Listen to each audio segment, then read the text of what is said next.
sports, man. It is good to be home. Good to get out on the balcony and see the sunrise. It's been a bit, man. You've been on the road, man. And you're getting ready to go back out again, right? Aren't you in New York this weekend? I am having dinner with our newest client Friday night in New York. So I'm super, super pumped about that. We're also heading up there. Helen's son is running the New York Marathon, which, balls out, dude. Seriously, man, I don't want to drive 26 miles, let alone Speaking of the New York Marathon, I just saw Jesse Itzler put out a post about doing the work or whatever. And one of the stories that he told in the post was he ran the whole marathon in the Zyco Coke way he was marketing it early, Yeah, it's fascinating. The thought that somebody would, put their body to that strain. I mean, he runs 100 miles, not 26. I mean, training for a marathon is out in my book. It's interesting. When I spoke in Cincinnati, the person who was coming on after me, the speaker that was coming on, was basically an Olympic marathon runner. She won the gold medal in the Olympics. And in my conversation, I pointed to her and I said, Julie, how do you train for a marathon? 1 mile at a time. So that was what we did yesterday. We did some great, man, we haven't seen Glenn Hurley in forever. Yeah, Glenn, great Hurley to see you here this morning, Glenn. Look at everybody going crazy on LinkedIn this morning. Anyway, I'm back. Shay, do we have any pictures of Casey? There we go. So this is a very cool company called Locked In, and they are uniquely independent is their tagline, which I love because they're entrepreneurs. They basically give people the tools to run their own business, hold them to some kind of accountability. And so while not everybody embraced me and what I spoke about, that's the entrepreneurial nature, man. We're not for everybody. So it was so cool because the ones who gravitated to me thought I was walking on water. They were like, oh my God, you use GIFs. I love that. I can't believe you can do that in business. And so It was fun. It was great. We have a great show today. Wisdom Wednesday, Huddle headlines.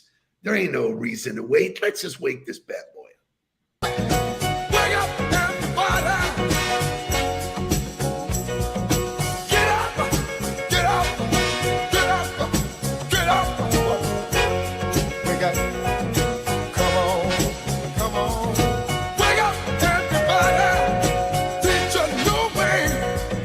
Maybe then they'll listen what you have to say. Wake up, everybody. No more sleeping in there. No more about the thinking. Time for thinking ahead. Come on.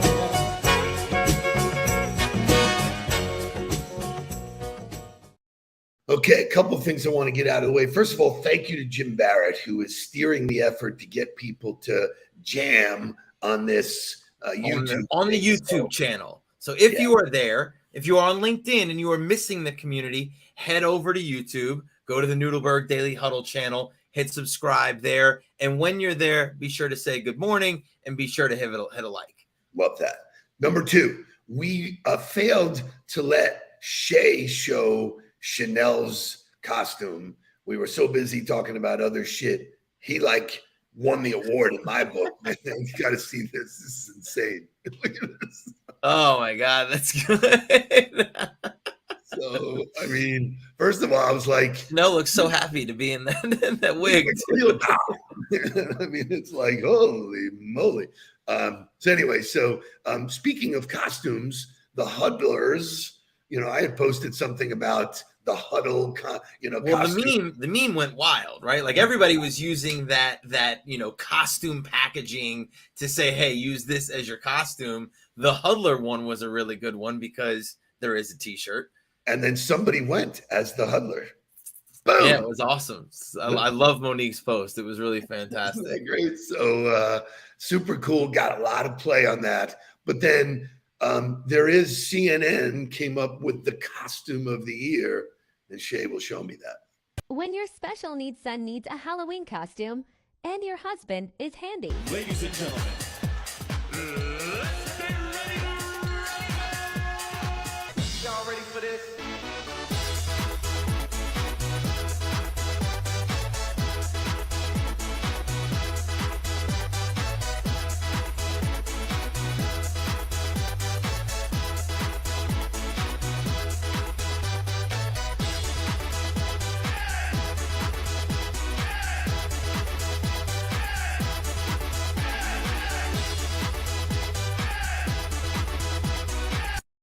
That is a Dad of the Year moment for sure. Dad of the Year moment. So, kudos to CNN for putting out something positive, because God knows if you pay attention to the news, I got sucked into that CNN funnel and it was way down there because I kept going, nope. I wonder how he got him on the ice. I wonder if the Oilers saw it on social and then reached out and got him on the ice, or whether or not he's a part of the Oilers, support crew, and that's how he got out there. But that's awesome. Jonathan Harris is right. Who doesn't want to drive a Zamboni, man? Right. Fantastic. Okay, so there's lots of headlines, but I wanted to talk about my friend and my voice coach, Matt DiGregorio, is in the house. Good to see you this morning, Matt. Way to go, Matt. Please, if you have not met Matt, Matt is the reason why I was in Kansas City talking to the folks at Locked In. He is an awesome entrepreneur, an awesome golfer. He finally is getting the hang of posting good stuff, and posted stuff about beer that totally went wild. So good job, Matt. Thank you for being here. So you guys know I hired a voice coach, Mama J. She put out a video the other day that I think is really relevant as it pertains to how we tell our story, which is what Jen will be doing tomorrow. So Shay, give me Mama J. Is there a formula for songwriting? Is there a formal, recognized formula for songwriting? Not really. That got thrown out a long, long time ago when all the different genres of music just came colliding into commercial music. Once upon a time, there was classical music, and that was really all there was, really. And the bottom line was there's formulary things that happen inside a piece of classical music. As it relates to pop music and R&B music and soul music, there are certain things that are recognized in each one of those genres, but you don't have to be specific to a formula. Is there a verse and a chorus and a pre and a bridge? Yes, usually in most songs. But can you write a song that's all verses and then a hook, all verses then a hook, or all verses and then a bridge? Sure. Make it your own. Make up your own formula. Just make sure that you're writing a good song. Unique takeaway from that. I want to know, you have not seen that, so tell me what you think. Well, so go ahead and give me your takeaway. I mean, for me, my takeaway is that while there's always some parts of the story that you need to have, your story is your story, and you tell it however it flows. Like, yeah, you got to have a point to it, and like, yeah, you got to be able to say it a certain way. But like, if it's all one way for you, then that's the way it works for you. You got to tell your story. So she talks about a process. As long as you're not rambling, as long as there's some theme, some process, tell your own story. Just make it a good story. Listen to your own story. Practice. Do it in front of a mirror and go, that would bore a fucking bear to sleep, man. So that to me is the thing you said there is practice it. Do it in front of the mirror. Like I saw Lori's post last night about being at the Heat game because the Warriors were in town. Heat got a nice win against them, but she took a picture of Steph shooting shots before the game. Like it blows my mind to me still that we just accept that in professional sports, it's common behavior to practice all day, every day, year round, be practicing for the opportunities to play in the games. Yet no other profession looks at practicing all the time. No salespeople step up and go, all right, here's the way I want my story to sound. Nobody steps in and goes, all right, here's my negotiating tactics on how I'm going to mirror and how I'm going to label. And nobody practices the behavior. There's tactics, there's processes, there's for everything. Yet nobody practices them. You learn it one time, and then you're like, all right, I got it in my head. I'm going to be able to do it whenever I need to do it now. It's not the way it works. It's just not the way it works. I'm so glad that you got there from that video. She's great. I recommend you follow her. But I thought for motivational music, we will use one of her famous clients who practices all the time. Give me Justin Bieber. Here we go. Okay. This is that ice cold Michelle fight for that white gold. This one for them hood girls, them good girls, straight masterpiece. Styling, wildin', living it up in the city. You got trucks on in St. Laurent, got a piss yourself from so to the gym, ticket too hot. Call the police and a fireman, I'm too hot, hot dance. Make a brother wanna retire, man, I'm too hot, hot dance. Say my name, you know who I am, I'm too hot, hot dance. And my man bowed that money, break it down, say, girls hit you, hallelujah. Girls hit you, hallelujah. Girls hit you, hallelujah. Cause Uptown Funk gon' give it to you. Cause Uptown Funk gon' give it to you. Cause Uptown Funk gon' give it to you. Saturday night and we in the spot. Don't believe me, just watch. Come on, big box, little box, cardboard box. Big box, little box, cardboard box. Big box, little box, cardboard box. Don't believe me, just watch. Come on. I mean, that song came on this morning while I was in my F45 workout, and it was definitely an immediate pick-me-up. And you could tell that those guys are having fun. It's Having awesome. fun. Oh, thank you. It's so important when you're telling your story to enjoy it. It's your story. You're having fun. You should be having fun. So tomorrow we'll have some fun with Jen. But as I promised, I got some amazing headlines. So Shay, give me Huddle headlines music.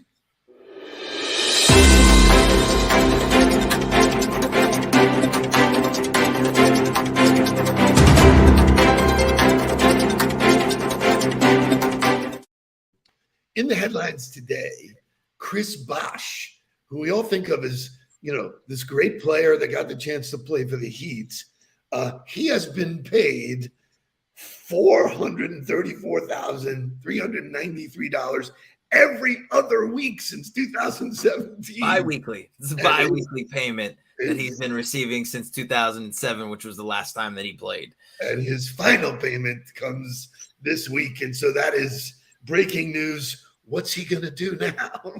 I wonder what Chris Bosh has been doing. I'm sure he's had some businesses. I'm sure he's had something going on out there preparing.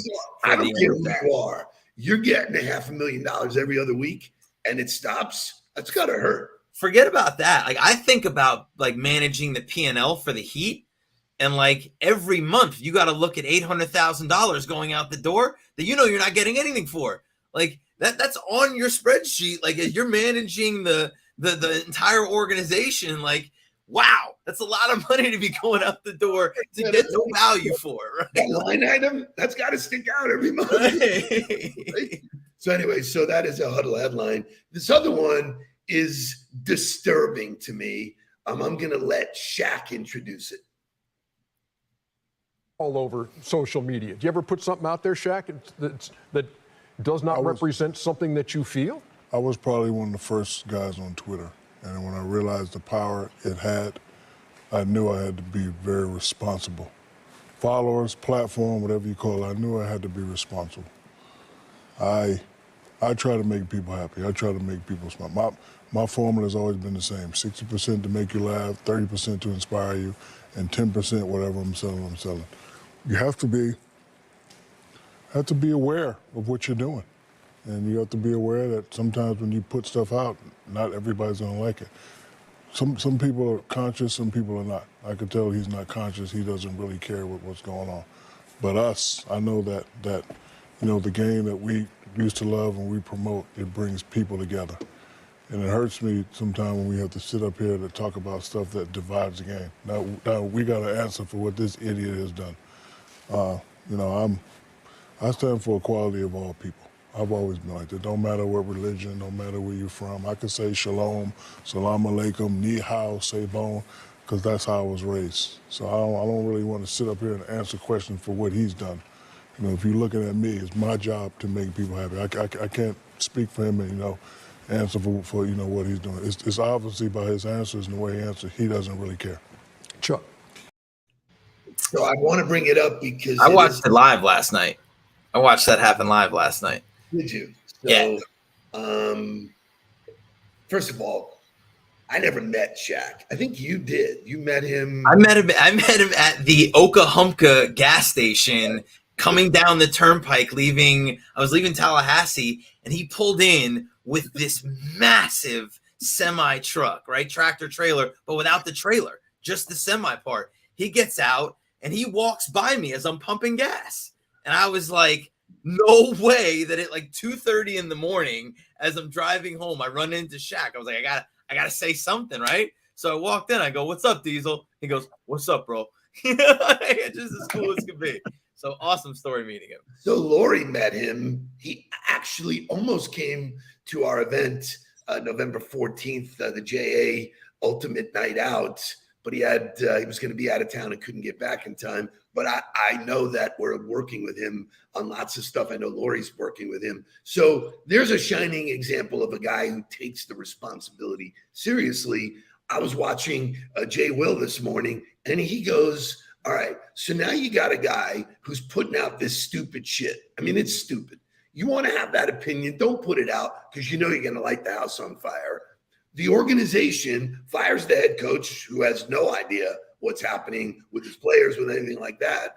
Then they're going to go out and talk to this guy that got fired by the Celtics. Yeah, there's a train wreck happening. There is a train wreck. You talk about organizations that have no fucking clue.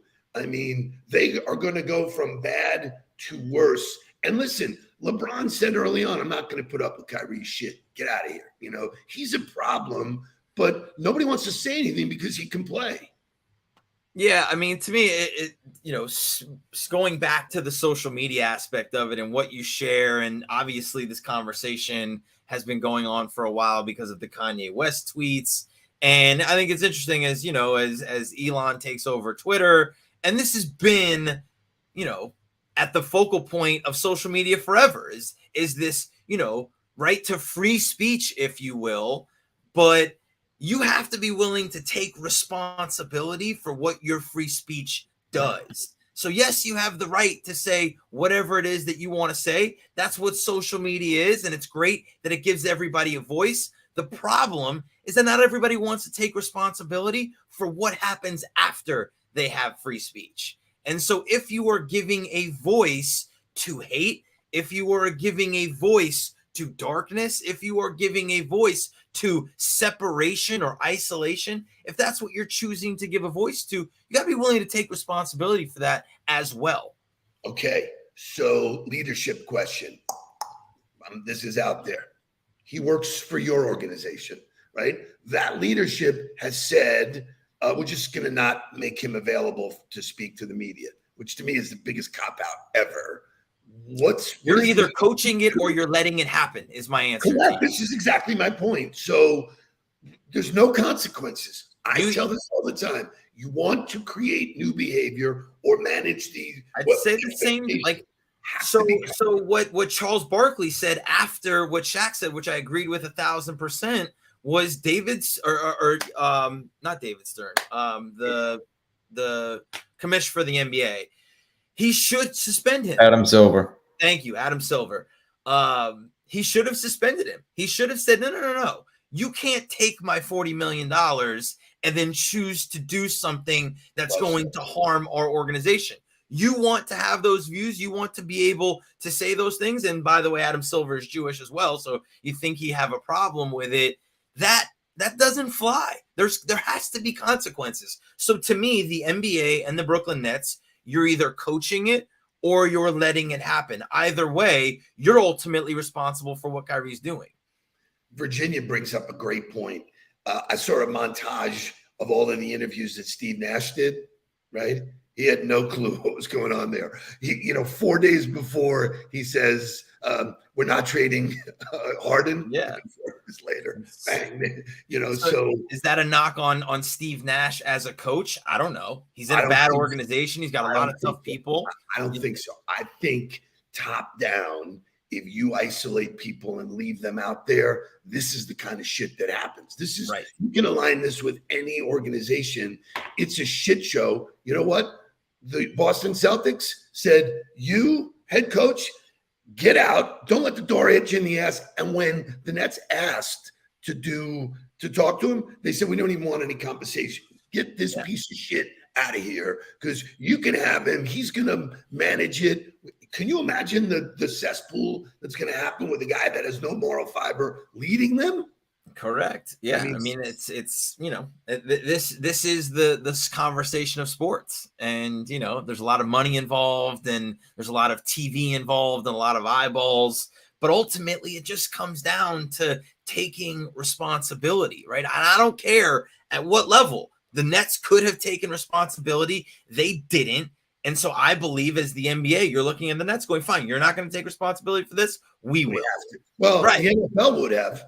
I would think so, yes. I would agree with you. I mean, they manage differently. And look at what's happening in college football. The idiots that beat up the Michigan player in the tunnel, for whatever reason, you can't go there, man. Well, I mean, that's a whole nother conversation, because, like, for those of you who don't understand what happened, right, at the University of Michigan, the teams go into the tunnel together, which is unheard of in today's sporting environment. Right. And even if you do have to do that, it's staggered and you don't ever let people go in at the same time. The week prior, the head coach for Penn State, James Franklin, said, this is ridiculous. I don't understand why this is happening.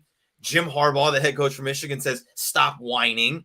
And then the very next week, two of Jim Harbaugh's players get beat up in the locker room because that same thing is happening. So not taking responsibility for what's happening. And then, you know, I thought Mel Tucker did a good job of at least owning it and taking responsibility for it and suspending guys and saying, look, we're not going to tolerate this behavior.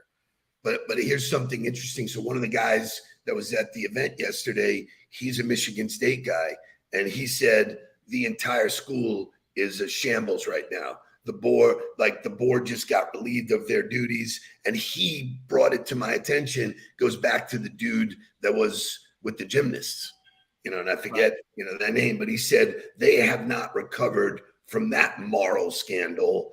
So it's really bad, rampant throughout everybody. You just don't know. Leadership is hard. You know, that's the takeaway here is leadership is hard. But if you listen to Shaq, he said this, 60% making them laugh, 30% inspire them, and 10% I'll keep to myself.